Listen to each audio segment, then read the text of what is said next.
ওই শাড়ির দোকানের ছবিগুলো দেখাও, তারপর সিদ্ধান্ত নেওয়া যাবে ফটোগ্রাফির কোর্স করবে কিনা।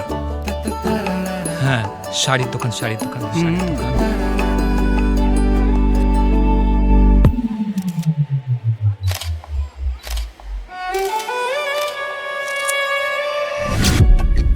বাবা, হ্যাঁ, আমি ওই ফিতে কাটাটা না মিস করে গেছি। ফিতে কাটাটা বাদ দাও, কিন্তু ওদের হাসিটা কোথায়? আমি আসলে ওদের হাসির কারণটাই তুলতে চেয়েছি। এই দেখো, এই দেখো। হ্যাঁ, এগুলো সব এটার থেকে এসছে। আমাদের এই স্বপ্ন সত্যি হলো শুধুমাত্র দিদির জন্য। এই লক্ষ্মীর ভান্ডারের টাকা জমিয়েই তো এটা করতে পারলাম, তাই না?